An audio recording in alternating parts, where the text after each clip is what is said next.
del Padre, del Hijo, del Espíritu Santo. Amén. Pues bien, saludo a todos los que no veo. Las posibilidades de este tipo de conexión son más bien auditivas. Quizá ustedes también me puedan ver a mí. A mí me basta ver al Padre Marcelo y ahí está toda la arquidiócesis presente y todos los que estarán participando esta tarde o en su momento en esta charla. Y el propósito es muy simple: presentar la figura de San José desde dos perspectivas diferentes. José como esposo de Santa María y José como padre de Jesús.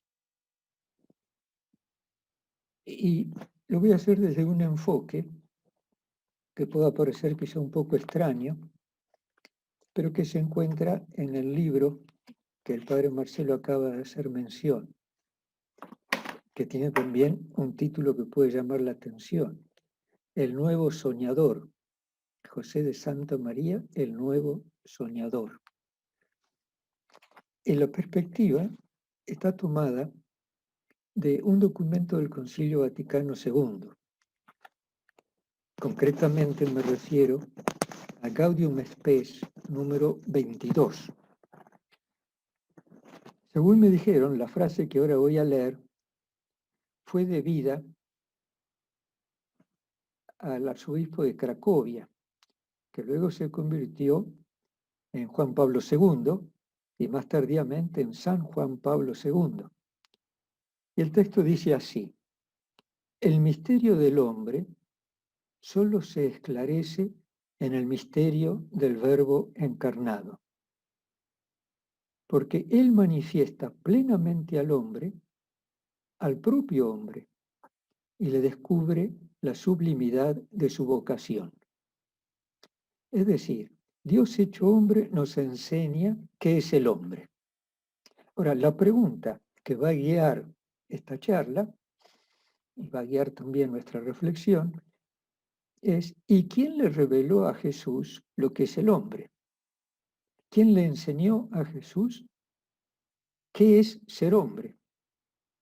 ¿Quién le enseñó a Jesús la sublime vocación del ser humano? Bueno, les anticipo la respuesta, a fin de no crear vanamente un misterio. El que le enseñó fue él mismo que lo educó. Y el que lo educó no fue otro que su padre, San José. Entonces, esa es la luz rectora de lo que voy a decir. Lo que Jesús es, lo es debido a una configuración, a una mediación humana, y ese tal es nuestro San José, patriarca de la Iglesia y padre también de la Iglesia.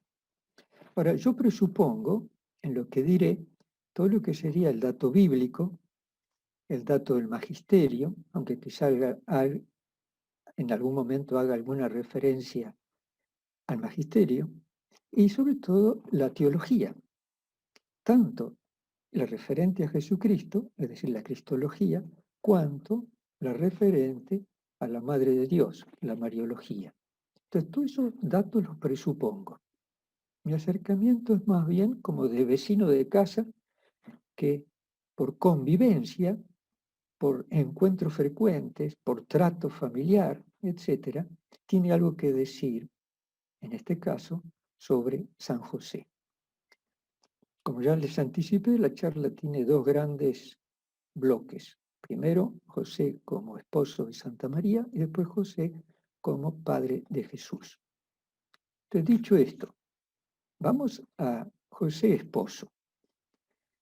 Y vamos a comenzar primero por la concepción del varón y de la mujer que se podía tener en la sociedad contemporánea a José, previa a José, a fin de poder resaltar un poco lo que podría haber de originalidad en lo que Jesús concibe respecto a la relación varón y mujer. Yo creo que esto también tiene un cierto valor en el momento actual que vivimos, con ciertas ideologías que confunden las identidades, también con cierta crisis de paternidad. Hasta podemos llegar a decir guerra entre el varón y la mujer.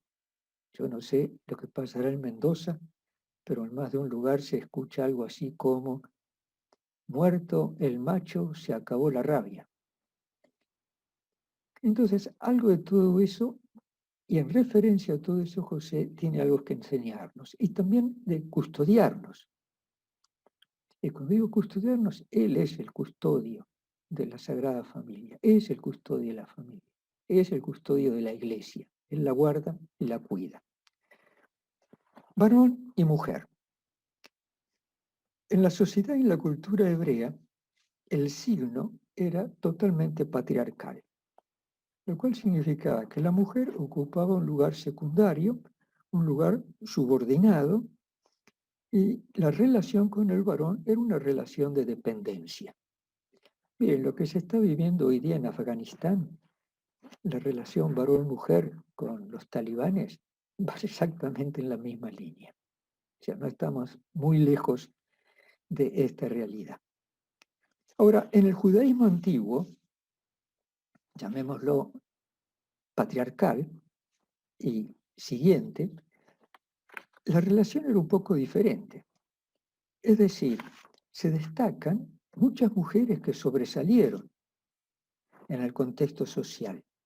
Por ejemplo, Miriam, la hermana de Moisés, Débora, la profetisa, mujer de Lapidot, qué no decir de Judith, la viuda de Manasés, o Esther, la huérfana sobrina de Mardoqueo y que se convierte en la esposa del rey Asuero, o Sara, la mujer de Abraham, Rebeca, la hija de Betuel y esposa de Isaac, Raquel, la hija de Labán, hermana de Lía y esposa queridísima de Jacob.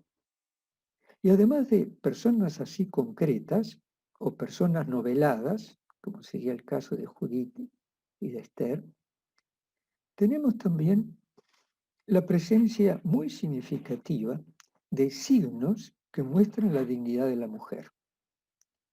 Por ejemplo, el símbolo elegido para representar la sabiduría divina es femenino. En el libro de los Proverbios, el último capítulo, encontramos un ponderadísimo elogio de la diligencia femenina. Yo dije recién diligencia. A veces en la Biblia dicen la mujer ideal, ¿no? En hebreo la palabra es la mujer Jail. Ahora, Jail es un poco intraducible porque implica una cantidad de valores y de facetas diferentes, pero convergentes en una excelencia. Por ejemplo, Ruth es una mujer Jail.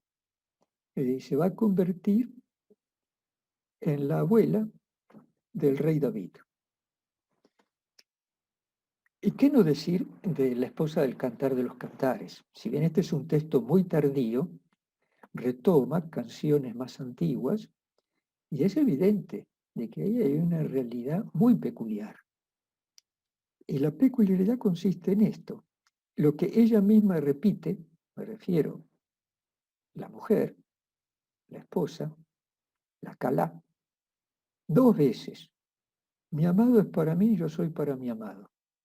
Yo soy para mi amado y mi amado es para mí. ¿Qué es lo que está haciendo? ¿Qué es lo que está diciendo? Está estableciendo una igualdad, que está estableciendo la mismísima igualdad de los inicios. Ahora, si vamos al judaísmo tardío, contemporáneo también de Jesús, de 1 y 2 siglos antes, la realidad es muy diferente, casi diría contrastante. Ya no hay una subordinación de la mujer, lo que hay es una denigración de la mujer y de lo femenino. Les presento algunos ejemplos. Primero algunos ejemplos de la escritura y luego algunos ejemplos del mundo rabínico, tomados del Talmud. Por ejemplo, en el libro del Eclesiástico, cuyo autor sería Jesús ben Sirac, Se dice, por una mujer comenzó la culpa, por la mujer morimos todos. Bueno, después de esto, ya todo lo que se puedan imaginar, ¿no? Ella es la culpable. Ven que no hay nada nuevo bajo el sol, ¿no? Ella es la culpable. Cualquier referencia tangencial, etcétera, no respondo yo de ellas, sino de la inventiva y la creatividad de los oyentes. Un poco más adelante dirá Ben Sirac, cualquier herida, pero no herida del corazón, cualquier maldad, pero no maldad de mujer. Es probable que la vida familiar de este buen hijo de Sirac, Jesús Ben Sirac, no haya sido fácil. Y de ahí un poco su visión respecto a la femineidad. Nos dice Ben Sirac en el capítulo 42, una hija es para el padre un secreto de velo, aleja el sueño, la inquietud por ella.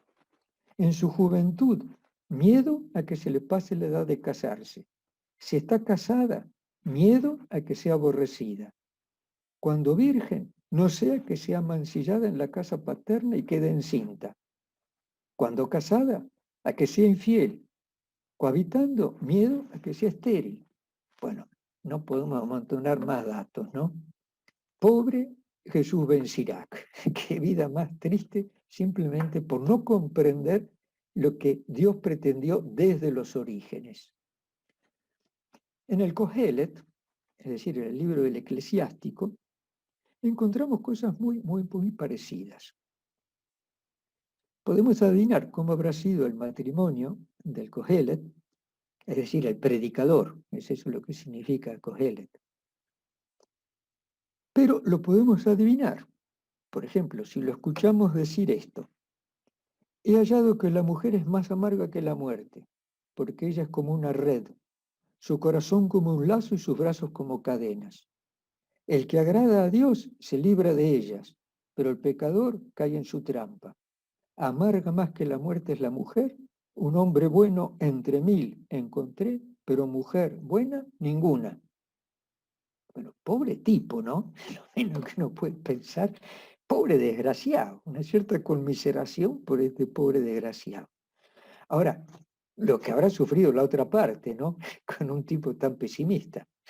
Pero eso dejémoslo ahí, no metamos ahora cuchara en la vida matrimonial de otros. ¿Ustedes recuerdan la sorpresa que tienen los discípulos de Jesús en el capítulo 4 del Evangelio de Juan, cuando Jesús está hablando sentado en el pozo con una samaritana? Realmente no comprenden cómo Jesús puede estar hablando con una mujer en público. Y además, ¿qué tendrán que decirse? ¿O qué tendrá ella que decir? Hasta en el cristianismo incipiente, estoy pensando, por ejemplo, en las cartas pastorales, ¿no? En ese cristianismo, un poco se ha olvidado la concepción genuinamente cristiana de la relación varón y mujer. Entonces, por ejemplo, el autor de la primera carta de Timoteo, que ciertamente, bueno, sí, ciertamente, no es Pablo mismo, es el círculo de discípulos un poco más tardíos, ¿no? Es decir, esas cartas pastorales reflejan una organización eclesial que no es el de la época de Pablo.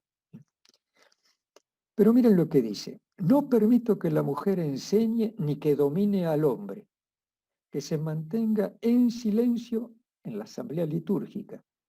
Ahora la razón, porque Adán fue formado primero y Eva en segundo lugar. El engañado no fue Adán, sino la mujer, que seducida incurrió en la transgresión. La verdad es que la razón y el argumento que ofrece para que se quede la otra callada no es demasiado convincente, ¿no? Parece un poco traído de los pelos. Se remonta a los orígenes, pero no se remonta al dato clave de los orígenes. Eso es lo curioso de este texto. Ahora, testimonios rabínicos, para que vean de que esto no es exclusividad de algunos de los discípulos de Jesús. ¿Qué podemos leer en el Talmud? Por ejemplo, uno de los maestros, el rabí Eliezer, dirá, quien le enseñe la Torá a su hija, le enseñe el libertinaje, por el mal uso que va a hacer de la Torá. ¿Ustedes se dan cuenta cómo los talibanes tienen problemas que las chicas vayan a la escuela? Bueno, será que subyace por detrás, ¿no? Siendo esto así, tenía también razón otro rabino, Simeón ben Jojai, que decía, todos se alegran con el nacimiento de un varón, todos se entristecen por el nacimiento de una niña. Ahora, la conclusión es simple. Bendito seas tú, Señor, porque no me has hecho mujer, gentil o esclavo. Bueno, me apresuro a pedir perdón a Magdalena y a Gabriela por toda esta sarta de exabruptos, pero que no son míos, vienen de otras fuentes. Pero que me parecía muy importante para poder mostrar cómo esta discriminación, por así decirlo, desvalorización de la mujer, tiene muy poco que ver con la doctrina de Jesús.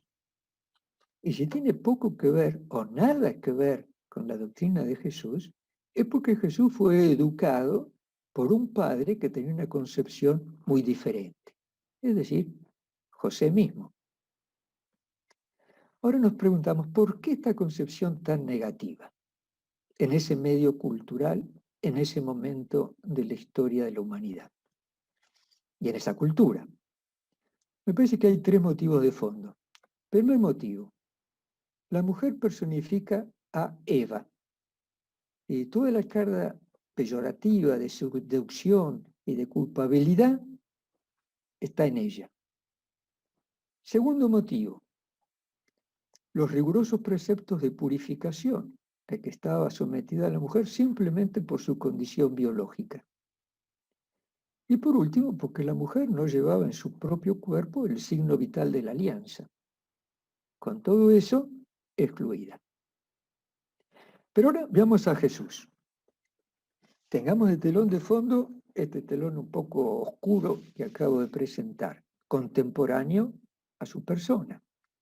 Y nos vamos a dar cuenta que en Jesús hay una gran originalidad en lo que concibe y dice y cómo se remite a los orígenes, se remite al inicio, con una frase tajante. En el principio no fue así. Es decir, lo que a Jesús le importa es el criterio de Dios, lo que Dios quiso que fuese desde el principio. Y este es un principio que condiciona toda la historia, hasta el final. Lo que Dios quiso, porque Dios no se retracta de su querer. Ahora, ¿qué es esto que Dios quiso del principio? Bueno, una igualdad fundamental. Creó Dios al ser humano a imagen suya, a imagen de Dios lo creó, macho y hembra los creó. Una igualdad recíproca. No es bueno que el ser humano esté solo. Los dos se harán una sola carne. Una igualdad diferenciada. El humano varón fue tomado de la tierra, la mujer fue tomada del costado del varón, para ser madre de los vivientes. Y finalmente, una igualdad fecunda y creativa. Sean fecundos, multiplíquense, llenen la tierra y sométanla. Fíjense que este sometimiento de la tierra se refiere a los dos. No es que solamente Adán debe someter la tierra, ¿no? Sino que los dos son señores de la tierra. Y parte de su servicio en la tierra es ese sometimiento de la tierra al servicio del ser humano. Ahora, ¿de dónde sacó Jesús esta enseñanza? Bueno, la primera respuesta, la más simple y la más evidente, es de la revelación divina. Es decir, Jesús leyó el Génesis, muy simple. Claro que podríamos decir, ¿y quién le enseñó a Jesús a leer, no? ¿Quién tenía la función y el servicio y el deber de enseñar a las generaciones futuras, sobre todo a la propia prole, leer. Bueno, José. Quiere decir que la educación filial en la tradición judía era una responsabilidad total del padre. Es decir, Jesús fue educado por José. Y lo que José le va a enseñar a Jesús en la relación varón-mujer es lo que él mismo vivía con María. Porque mírense lo que hubiera sido, qué despropósito o qué escándalo, si José le enseña lo que dice el Génesis y luego él vive algo diferente con su propia esposa, con la madre de Jesús. Entonces, palabras y hechos. José enseña lo que vive. ¿Y qué es lo que José enseña? Bueno, va a enseñar algo así como esto. Es verdad, nosotros nos percibimos y nos experimentamos dualmente como varones y mujeres, pero el ser humano, fundamentalmente, es decir, en su personalidad, es uno. Ahí no hay diferencia. Los varones y las mujeres existimos en relación recíproca, en diálogo responsable y de vida. Le enseñaba también, ella, tu madre, cuida de la vida con su propio ser. Y nosotros, yo, la cuido poniéndole la tierra a su servicio. Y finalmente le enseñaría que la mujer en todos los ámbitos de la vida es un amor creador. Y este amor alcanza una plenitud física en la concepción, la gestación y el alumbramiento de una vida nueva. Atención que estoy hablando de la plenitud física. Hay otra plenitud que va más allá de la física. ¿Qué podemos decir del amor matrimonial? De vuelta, es José que educa. O sea, nunca olviden la figura de José, maestro de Jesús y educador de Jesús, y que lo educa con palabras y con hechos. Es decir, lo educa con su propia persona, con su propia vivencia.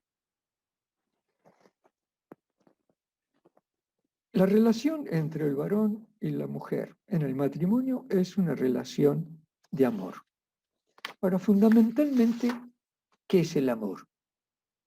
Bueno, si lo decimos con una sola palabra, digamos esto, el amor es afirmar, decir sí a un otro. Y ese sí puede ser más cabal, en la medida de que sea un sí al otro como persona única, como persona irrepetible. Por supuesto que esta afirmación amorosa se puede realizar en muy diferentes formas. Ahora, no se trata ahora de ver todas las formas. Hay una forma materna, hay una forma paterna, para comenzar. Hay también una forma fraterna, que es universal, y a la cual Jesús se refiere cuando habla del mandamiento del amor. Hay también una manifestación, podríamos llamarla social. Bien, dentro de estas manifestaciones y concreciones de la afirmación del amor, hay una afirmación que es heterosexual, de amor erótico, es exclusiva, tiende hacia la unión corporal y tiene un acento peculiar en lo fecundo y en lo creativo. De vuelta, esta fecundidad y creatividad, si es física, se da en el ámbito del matrimonio. Pero pueden existir fuera de ese ámbito otras manifestaciones de fecundidad y de creatividad. Entonces, básicamente, amar es afirmar. Me gusta vérmelo a José con la varita de maestro diciéndole a Jesús, amar es afirmar. A ver, repite. Y el otro repetía, ¿no? Amar es afirmar. Amar es afirmar. José afirmó a María. La confirmó. Bueno, en cuanto la tomó y la llevó a la casa, grávida como estaba, confiando y creyendo en un tipo de concepción sobrenatural, le dio la mayor afirmación que cualquier mujer que habrá existido y que existirá puede haber recibido siempre y jamás.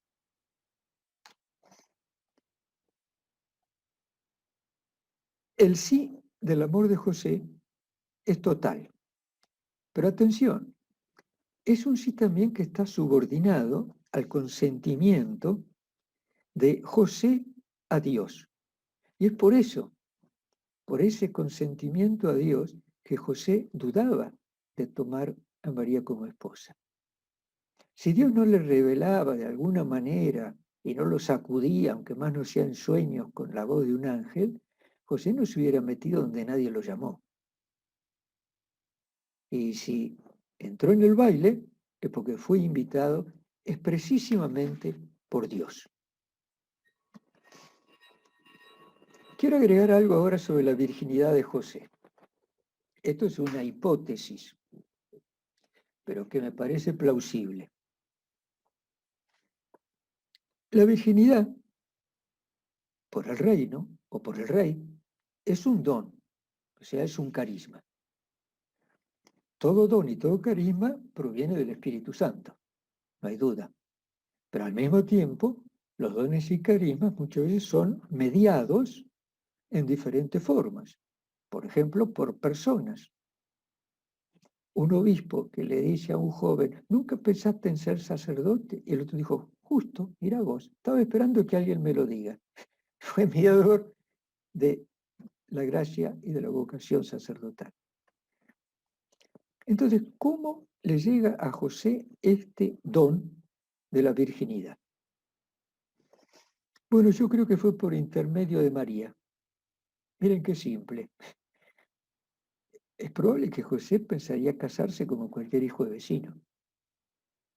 Ser padre, y la posibilidad aún más de ser padre del Mesías, era la misma aspiración y deseo que podría tener cualquier mujer de la época. Poder ser madre y aún más madre del Mesías. Sobre todo si uno y otro eran, de alguna manera, de familia davídica. ¿Por qué digo que María media sirve como mediadora, como puente del carisma de la virginidad para José?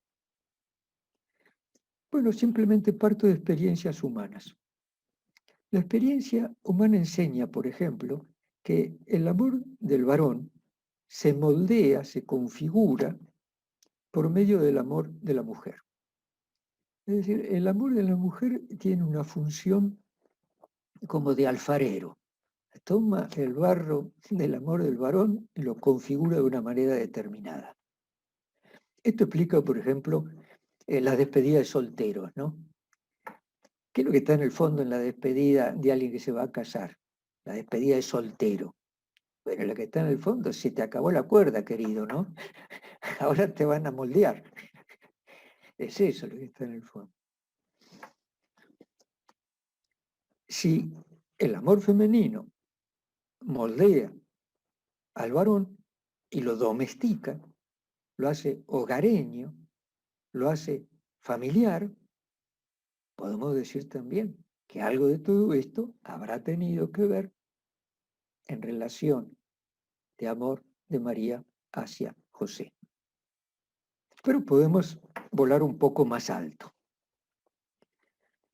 La presencia corporal y personal de María, que era llena de gracia y llena del espíritu, no puede haber dejado de tener una cierta influencia en la afectividad y aún más diríamos en la sexualidad de José. ¿Y qué tipo de efecto? Bueno, potenciando la dimensión más personal del amor y todas sus notas de afectividad y de ternura hacia una caridad que busca totalmente el bien del prójimo, en ese sentido. Bueno, podríamos seguir enfatizando todo esto, pero pienso que ya el mensaje está comunicado, ¿no? Cómo José recibe el carisma y el don de la virginidad por medio de su relación con María, su mujer. Ahora resulta que el amor de María a José también estaba subordinado al amor de Dios. Y esta subordinación del amor de María a Dios era un poco diferente a la de él. Por lo tanto, José quedó como arrebatado, transformado en ese apasionado amor de María por Dios. Bueno, lo dejo ahí. Me gusta pensar que Dios se valió de María para comunicarle a José el don de la virginidad. Y era precisamente esto lo que trataba de comunicar. José, esposo. José, como esposo, con palabra y con su propia existencia, le enseña a Jesús lo que la relación varón y mujer significa. Una palabra sobre la paternidad de José.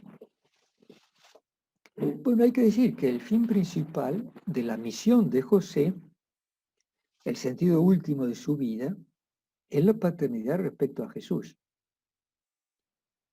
Si esa paternidad no hubiera estado, yo creo que no estaríamos ni hablando de San José, ni sabríamos nada respecto a este buen caballero.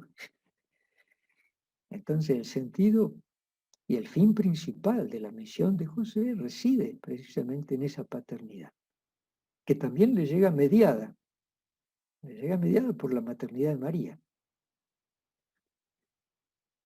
Ahora, fíjense una cosa importante, ¿no? Para valorar esta paternidad.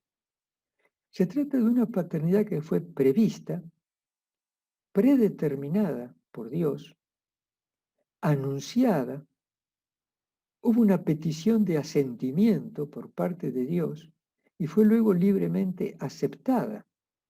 Es decir, no fue una simple paternidad casual, sino que hay todo un proceso desde siempre, prevista y predestinada, que respetó totalmente su libertad de opción y que lo llevó finalmente a aceptarla.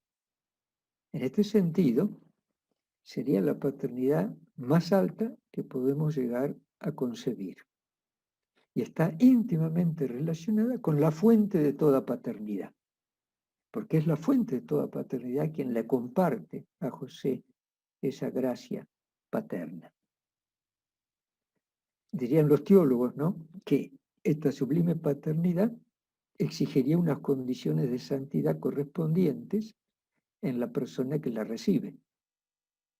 Y sí, dentro de los santos, ¿quién más santo humanamente hablando que José y María?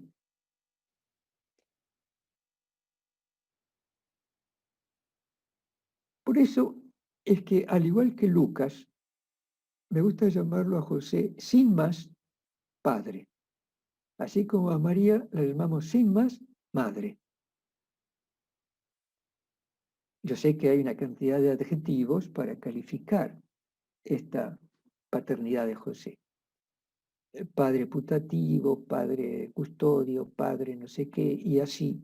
Ahora, con todos esos adjetivos, poco a poco le vamos sacando rebanadas a la paternidad de José y la vamos dejando esquelética. Si tenemos que tomar alguna adjetivación, yo diría esto: una paternidad querida desde siempre por Dios Padre, desde siempre, como ninguna otra. ¿Cuál es la función principal de un padre en la cultura judía? Bueno, ya lo dije, vale la pena volverlo a repetir, ¿no? Es la educación del hijo. Y de hecho, esta educación es más importante que el hecho de engendrar al hijo.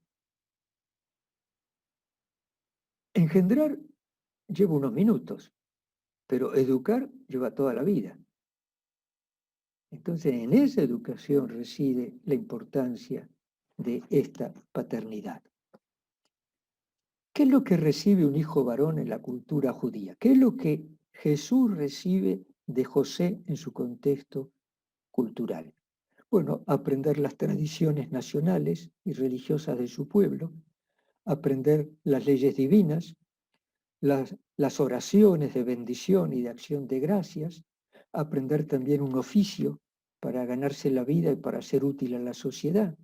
En fin, todo eso, que lo encontramos en Jesús, proviene de José.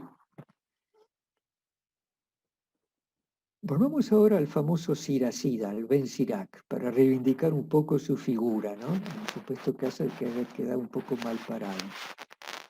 Miren lo que dice el Siracida, refiriéndose a los frutos de una lograda educación. Él también fue padre. Dirá, murió su padre, y es como si no hubiera muerto, pues dejó tras de sí un hombre igual que él. Muy claro lo que está queriendo decir el Siracida, y se refiere al deber y a la alegría educacional del padre en relación con el hijo. ¿Sabía María o no sabía que esta paternidad de José estaba unida a la paternidad divina? ¿Sabía o no sabía? Es evidente que sabía. ¿Cómo no lo iba a saber? Si concibe ella por obra del Espíritu Santo. Y el fruto de su vientre resulta ser el que José asume como hijo y a quien educa en cuanto tal.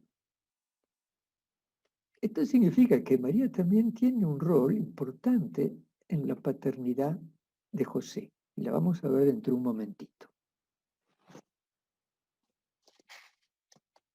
Vuelvo a repetir por si no quedó claro.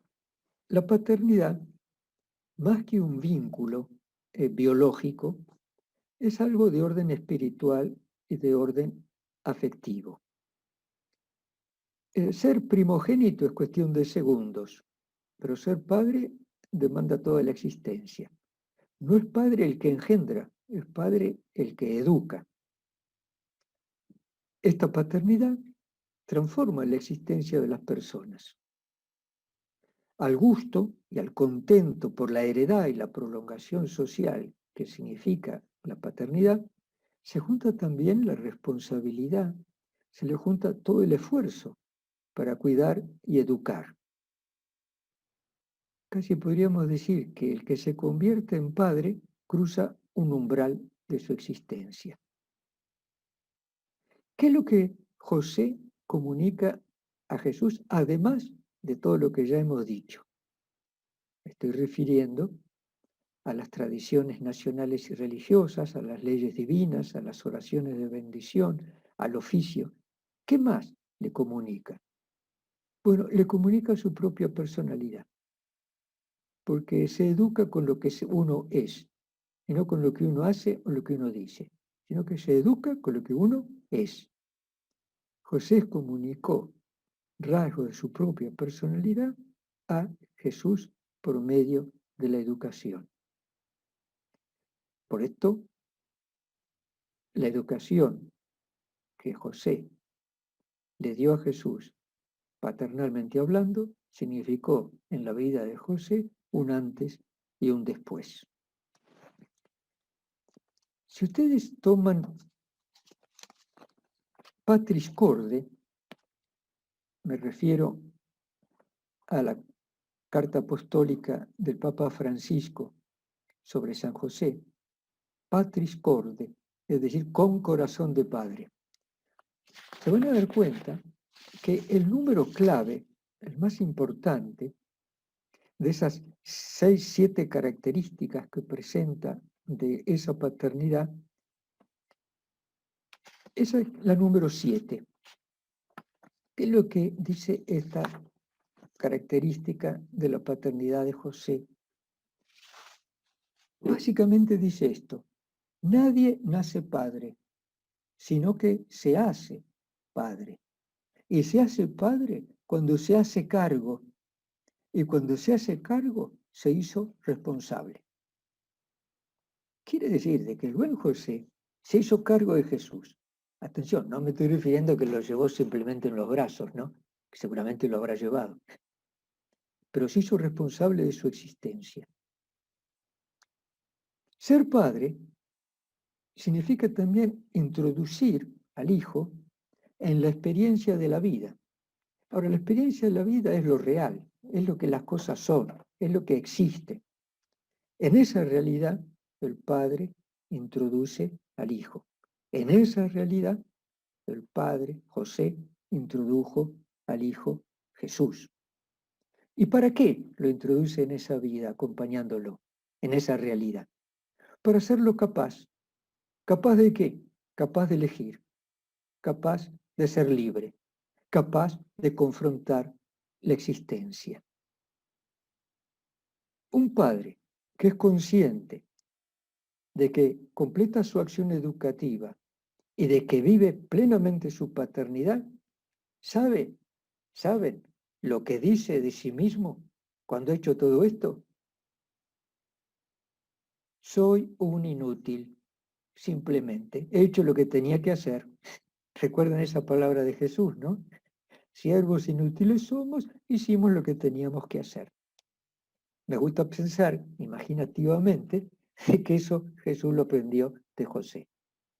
Es decir, José hizo todo lo que estaba a su disposición en la educación de su hijo Jesús y hecho eso, dijo, soy un inútil, he hecho lo que tenía que hacer. Por eso, José se va a convertir en una sombra que simplemente sigue a su hijo. Así como Juan Bautista tenía que desaparecer para que el esposo aparezca, José también tenía que desaparecer para que la figura de Jesús aparezca. Esto les explica, ¿no? Porque José desaparece de escena. Y desaparece de escena en un momento clave de la vida de Jesús. Nos gustaría que José siguiera viviendo cuando Jesús se convierte en una persona pública, a fin de asesorarlo, en fin, lo que sea, ¿no? No, José desaparece de escena en cuando Jesús sale. Un Jesús en salida es un José que se ha convertido en sombra y desaparece de la escena porque ha cumplido su misión, considerándose al mismo tiempo que es un siervo inútil. Ha hecho lo que tenía que hacer. Quiero agregar algo más sobre este tema de la paternidad que me parece importante. Toda relación así, genuina, entre padre e hijo, implica un mutuo reconocimiento. Muchas veces pensamos de que este reconocimiento es simplemente del padre al hijo. El padre lo reconoce al hijo y entonces lo anota, eh, y lo anota como hijo legítimo suyo. No, es un camino de ida y vuelta y son dos los que lo transitan. El padre reconoce al hijo y el hijo reconoce al padre. Esto significa que los hijos son también creadores de sus padres. José fue creado también en su paternidad por el mismo Jesús. Esto puede sonar un poco raro, ¿no? Pero proviene de la experiencia humana. Es verdad que Jesús admiró a José, pero José nunca trató de suplantar el amor por la admiración. Lo que importaba en este mutuo reconocimiento era el mutuo amor. Y no un amor de necesidad, te amo porque me amas, sino un amor de igualdad. Me amas y yo también te amo. Cuando esa relación se da a ese nivel de igualdad, entonces entra en lugar la confidencia, que es algo propio de la amistad. Imaginemos, por ejemplo, que Jesús le haya dicho alguna vez a José, escúchame, ¿cómo viviste vos todo el asunto de mi engendramiento? Porque me dijo tu esposa, mi madre, que ella te dijo, mira, estoy embarazada por obra del Espíritu Santo, a ver qué te parece. Bueno, y José le había dicho, bueno, yo no quise meterme donde nadie me llamaba, a menos que Dios me diese un signo poderoso y bien concreto de lo que tendría que hacer. Y el Señor lo hizo, mandándome una orden por medio de un ángel diciendo, toma a María, tu esposa. Y fue lo que hice. No sabemos a qué edad murió José, pero me gusta pensar que llegó a esa edad en que los varones precisan el cariño de la mujer y la comprensión de los hijos. Y al pobre José, o al buen José, o al felicísimo José, se le dieron ambas cosas, colmadamente. Murió con el cariño de María y con la comprensión de su hijo Jesús.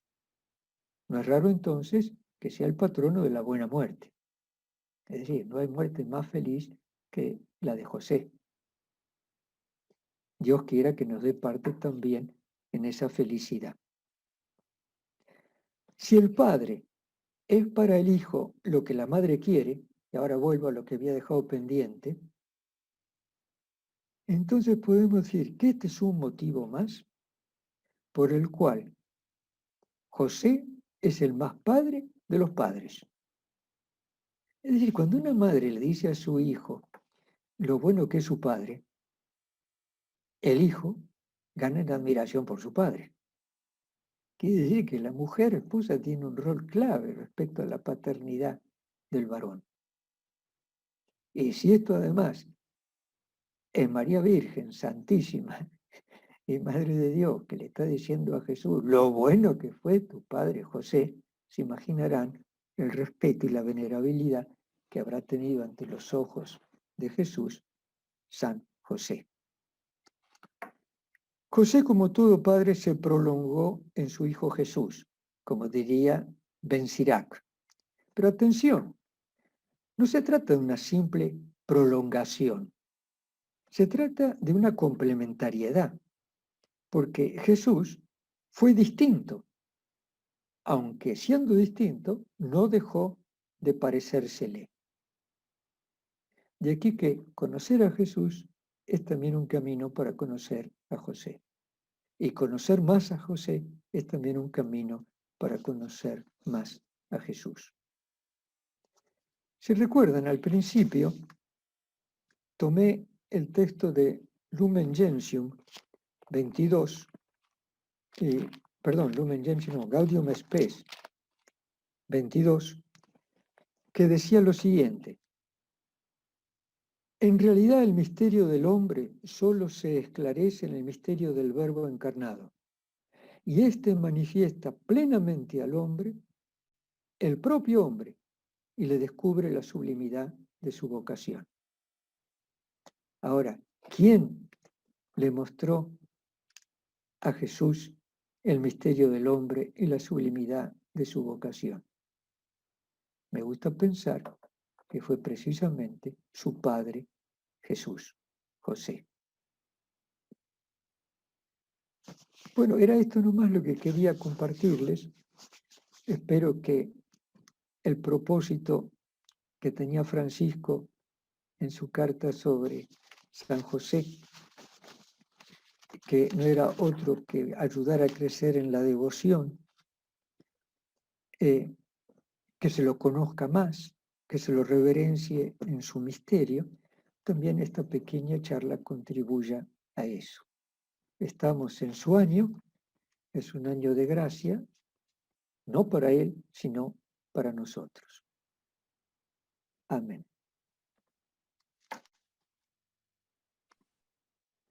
Muy bien, padre Bernardo, muchas gracias. Muy esclarecedor la meditación también. No sé, Gabriela, si habían algunas preguntas escritas, podemos tomarnos a lo mejor un tiempito de hacerlas.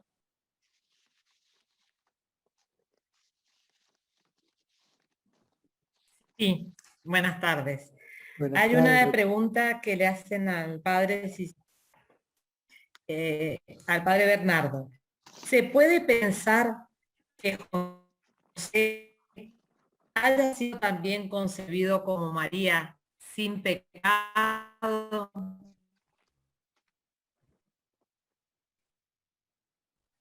Sin pecado,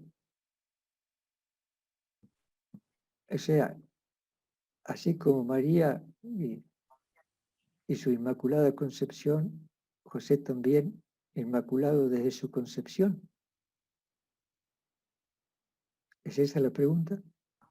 Es esa la pregunta. Sí. Bueno, yo sé que hay algún teólogo que ha escrito un libro a ese respecto, ¿no? La verdad es que tengo mis dudas. Es todo lo que puedo decir. Que hubo una santidad eximia y a la altura de la misión encomendada, no hay ninguna duda. Cuando Dios envía en misión, al mismo tiempo prepara y crea todas las condiciones en ese misionero para que pueda llevar adelante su obra.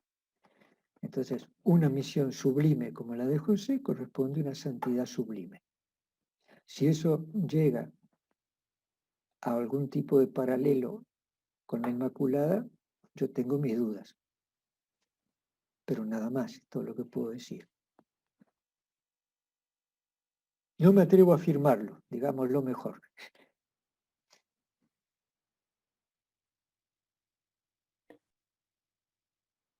Bien. Gabriela. Y otra era una idea, ¿no? Que qué bonito lo que hace padre con la comparación entre engendrar y lo que es la paternidad o lo que es la maternidad. Sí, y qué visión poco así comunicada de San José, ¿no? En lo que respecta a la igualdad de la mujer, en lo que respecta al matrimonio. Todas esas visiones que nos ha dado son muy poco conocidas a veces de San José.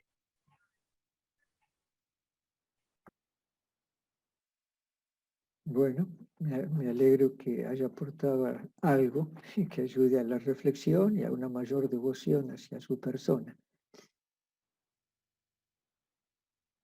A veces uno piensa de que la gente del pasado era más infradotada que la del presente, ¿no? Pero no, la dotación, la santidad y la plenitud y la capacidad depende de la cercanía con Dios, no depende del tiempo, del antes y del después, ¿no? Entonces, en este caso, no importa si José vivió hace 2000 años, su cercanía al misterio de Dios lo lleva a una plenitud de la cual nosotros estamos lejos, y plenitud humana y plenitud también de santidad, ambas cosas.